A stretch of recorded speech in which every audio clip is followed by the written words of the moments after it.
Hello student, कैसे हैं बच्चों। आज हम आप लोगों को क्लास 10 में ट्रांसपायरेशन के बारे में बताएंगे। जो जीव विज्ञान का टॉपिक है वो ट्रांसपायरेशन है क्या, वाष्पोत्सर्जन कहते किसे हैं, उसके बारे में हम बात करते हैं। वैसे अगर देखा जाए तो पौधों के वायवीय भागों से क्या होता है, पौधों के वायवीय भागों से पानी का वाष्प के रूप में उड़ने की क्रिया क्या कहलाती है, वाष्पोत्सर्जन कहलाते हैं या उलवेदन कहलाते हैं, है ना। पौधों के वायवीय भागों से पानी का वाष्प के रूप में उड़ने की क्रिया को ही वाष्पोत्सर्जन या उलवेदन कहते हैं। देखते हैं कि वाष्पोत्सर्जन जो होता है ना, मूल रोमों द्वारा, मूल रोम जो होते हैं जो जड़ों में पाए जाते, जो पौधे के निचले सिरों भागों में पाए जाते हैं, है ना, जो जड़ों में पतली पतली संरचनाएं होती हैं, ठीक है। तो मूल रोमों द्वारा पौधे जमीन से बहुत अधिक मात्रा में क्या करते हैं, जल का अवशोषण करते हैं, बहुत ज्यादा मात्रा में जल का अवशोषण करते हैं। और जल की कुछ ही मात्रा पौधों के उपयोग में आती है, बाकी जो है वो छोड़ दी जाती है, वायुमंडल में छोड़ दी जाती है ना।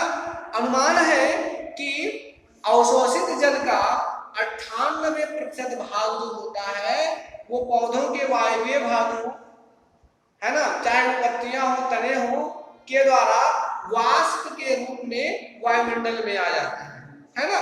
तो वही कह रहे हैं कि पौधों के वायवीय भागों से पानी का वाष्प के रूप में, है ना, पानी का वाष्प के रूप में उड़ने की क्रिया को ही हम क्या कहते हैं, वाष्पोत्सर्जन कहते हैं। और ये जो वाष्पोत्सर्जन होता है वो 3 प्रकार का होता है ना। वाष्पोत्सर्जन यानी कि काइंड्स ऑफ ट्रांसपायरेशन,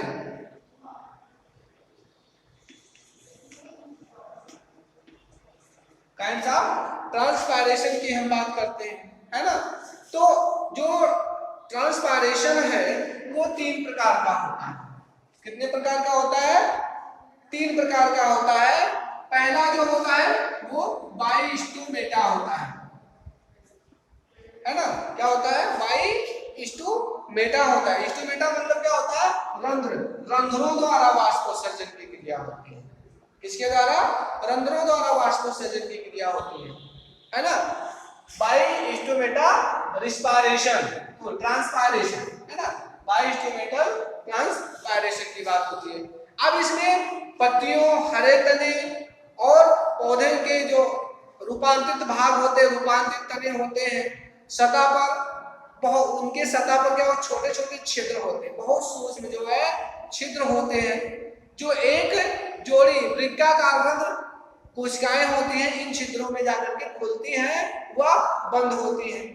तो उसके खुलने और बंद होने का जो नियंत्रण करती हैं, इन छिद्रों द्वारा वायु का जो आवागमन होता है वो लगातार होता रहता है, जिससे पादप कोशिकाओं को क्या होता है, जिससे पादप कोशिकाओं को शोषण के लिए, है ना, ऑक्सीजन मिलती रहती है। श्वसन के लिए क्या होती है, पौधों की कोशिकाओं को ऑक्सीजन मिलती रहती है। वायु के संपर्क में जल का वाष्पीकरण होता है। जब हवा चलती है, जितनी तेज हवा चलेगी, है ना, तो जो जल होता है, जो अवशोषित किया गया होता है, उसका वाष्पीकरण उतने तेजी से होता है ना।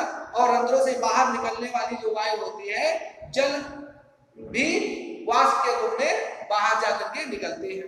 वैसे अगर देखें तो वाष्पोत्सर्जन का लगभग 90% जो भाग होता है वो रंध्रों द्वारा होता है, जिसे रंध्रीय वाष्पोत्सर्जन कहते हैं, जिसे क्या कहते हैं, स्टोमेटल ट्रांसपायरेशन के नाम से जानते हैं। वहीं जो दूसरा जो होता है, दूसरा जो प्रकार होता है बाइक्यूटिकुलर, है ना। दूसरा जो होता है जो क्यूटिकुलर होता है ना, बाइक्यूटिकुलर ट्रांसपायरेशन की क्रिया होती है। अब जो क्यूटिकुलर, ये तो स्टोमेटा जो था वो तने, पत्तियों, इन सब के द्वारा या जो रूपांतरित तने होते हैं उनके द्वारा ऐसा होता है ना, उनके द्वारा ऐसा होता है। अब हम देखते हैं जो दूसरा है, जो क्यूटिकुलर है, ये पौधों का जो बाहरी भाग होता है, पौधों का बाहरी भाग, वह जो पत्तियों की जो त्वचा होती है, जो क्यूटिकल से ढकी हुई होती है, ये पार्गम झिल्ली से ढकी होती है, इनमें भी वाष्पीकरण द्वारा जल जो होता है वो उड़ता है ना। तो पौधों के त्वचा के द्वारा, पौधों के त्वचा के द्वारा जल का वाष्प के रूप में परिवर्तित होकर के बाहर वायुमंडल में निकलना क्या होता है, उपत्वचीय वाष्पोत्सर्जन कहलाता है ना। क्या कहलाता है, उपत्वचीय वाष्पोत्सर्जन कहलाता है। वही जो तीसरा होता है ना, तीसरा जो होता है बाइरेटिकुलर, बाइरेटिकुलर होता है। अब है ना, बाइलेंटिकुलर, तो ये लेंटिकुलर क्या होता है, यानी कि वातरंध्रों द्वारा ट्रांसपायरेशन की क्रिया है ना, बाइलेंटिकुलर ट्रांसपायरेशन की क्रिया होती है। तो लेंटिकुलर में क्या होता है, लेंटिकुलर का मतलब होता है वातरंध्र। वातरंध्र जो होते हैं, जो तना होता है ना, इसमें जगह जगह जो है गैप होते हैं, उन्हीं गैपों के माध्यम से क्या होता है, वो वाष्पोत्सर्जन की क्रिया होती है। वृक्षों के तने, वृक्षों के तने व शाखाओं पर छाल के बीच बीच में छोटे छोटे वातरंध्र होते हैं, पाए जाते हैं, जिसमें से वाष्पोत्सर्जन की क्रिया होती है, जिसमें से कम मात्रा में वाष्पोत्सर्जन क्रिया के द्वारा जल जो है वाष्पित होकर के वायुमंडल में जाता है ना। तो ये आपका क्या था, ये ट्रांसपायरेशन था और उसका प्रकार था, है ना। अब हम देखते हैं कि अगर इसका हम प्रयोग करें तो क्या होगा, इस पर अगर हम प्रयोग करते हैं तो इस पर क्या होगा, है ना। तो हमें क्या करना पड़ेगा, हम कैसे जानेंगे ये वाष्पोत्सर्जन होगा। इसलिए हम एक गमला लेते हैं और गमले में एक पौधा लगा देते हैं, है ना, पौधा लगाते हैं और उस गमले को एक बड़े से जार से कांच के क्या करते हैं, ढक देते हैं, है ना, और उसको ऐसे खुले में छोड़ देते हैं। जब गर्मी पड़ती है, धूप जो है इसमें लगता है और गमले में जो पानी होता है वो पौधे के द्वारा शोषित करके क्या किया जाता है, क्योंकि इसमें भी श्वसन की क्रिया होनी होती है। तो इस सिचुएशन में इसमें उपस्थित जो जल होता है वो इसकी जड़ों के द्वारा शोषित करके इस जगह पे क्या करते हैं, इस वायुमंडल में छोड़ दिया है। जो जार के अंदर का वायुमंडल होता है उसमें छोड़ देती है, जिससे पानी की जो बूंद होती है वो जाकर के जो वाष्प होता है वो जाकर के जार के चारों तरफ जो है जमने लगता है ना, जो बाद में संघनित होकर के पानी में बदल जाता है और एक कोने पे जाकर के गिरता है। जैसे हम क्या देखते हैं, शाम के समय हम देखते हैं कि पौधों की पत्तियों के निचले सिरे पर क्या होता है, छोटी छोटी पानी की बूंदें जो है लटकी हुई होती है ना।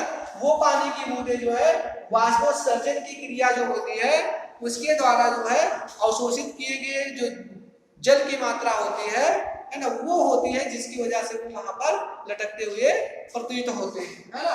तो ये आपका ट्रांसपायरेशन है, ठीक है। अब इसको भी आप देखें और उसको तैयार करें, ठीक है। तो ये हो गया आपका। अब इसी में हम देखते हैं उत्सर्जन की बात करते हैं। लास्ट इस चैप्टर का जो अंतिम जो टॉपिक है जिसे हम क्या कहते हैं, उत्सर्जन, है ना, जिसे हम उत्सर्जन के नाम से यानी कि एक्सप्रेशन के नाम से जानते हैं, है ना। उत्सर्जन क्या है, ये इसके बारे में हम भी चर्चा कर लेते हैं। तो क्या होता है, जब रासायनिक क्रियाओं में कार्बन स्रोत और ऑक्सीजन का उपयोग ऊर्जा प्राप्ति के लिए होता है ना। जब रासायनिक क्रियाओं में कार्बन स्रोत और क्या कहते हैं ऑक्सीजन का उपयोग ऊर्जा प्राप्ति के लिए होता है, तब ऐसे, है ना, तब ऐसे उत्पाद यहाँ पर बनते हैं। जो जब ऐसे उत्पाद बनते हैं जो शरीर की कोशिकाओं के लिए न केवल अनुपयोगी होते हैं बल्कि हानिकारक भी हो सकते हैं। तब इन अवशिष्ट उत्पादों को शरीर से बाहर निकालना अति आवश्यक हो जाता है ना, बहुत ही जरूरी हो जाता है। ठीक है, या हम ये देखते हैं कि वो जैव प्रक्रम जिसमें इन हानिकारक उपचयी या उपापचयी वर्ज्य पदार्थ है ना, इन जब जैव प्रक्रम या वह जैव प्रक्रम जिसमें इन हानिकारक उपापचयी वर्ज्य पदार्थों का निष्कासन होता है तो उसे क्या कहते हैं, उसे हम उत्सर्जन कहते हैं। इसमें विभिन्न जंतु उत्सर्जन के लिए विभिन्न युक्तियों का प्रयोग करते हैं। बहुत से एक कोशिक जीव क्या करते हैं, अपशिष्टों को शरीर की है ना सतह से जल में विसर्जित कर देते हैं। कुछ के शरीर में उत्सर्जन के लिए विशेष अंग होते हैं, है ना। पौधों की अगर बात करें तो जो पत्तियां पीली पड़ जाती है उनको वो त्याग देते हैं, छोड़ देते हैं, है ना। पौधे अपनी त्वचा को भी छोड़ देते, त्याग देते, उनकी खाल लोहे से निकलने लगती है, उसको भी वो उत्सर्जित कर लेते हैं, है ना। तो ये चीज है। वहीं अगर मानव की बात की जाए तो मानव में जो उत्सर्जन तंत्र है, उत्सर्जी अंग होता है, वो क्या होता है, उसमें जो क्या कहते हैं, जो वृक्क होता है, वृक्क के द्वारा मानव में उत्सर्जन किया जाता है। जो वृक्क होता है एक जोड़ी होता है, ठीक है, जिसके द्वारा रक्त को छान करके उसमें की जो अशुद्धियां होती है वो मूत्र वाहिनियों के द्वारा मूत्राशय में छोड़ दी जाती है और फिर वो यूरेथ्रा के माध्यम से यूरेथ्रा के द्वारा पेनिस के अंतिम छोर के माध्यम से बाहर निकाल ली जाती है। तो जो किडनी होती है, जो वृक्क होता है ना, उसमें कई संरचनाएं होती है, चाहे वो रीनल शिरा हो, चाहे वो पेल्विस हो, चाहे वो रीनल धमनी हो या मेडुला हो, कार्टेक्स हो, है ना। ये सभी उन हानिकारक पदार्थों को छानने में मदद करते हैं, है ना। तो ये चीज होता है उत्सर्जन। अब इसको आप तैयार करें और फिर आगे बताएंगे। Thank you.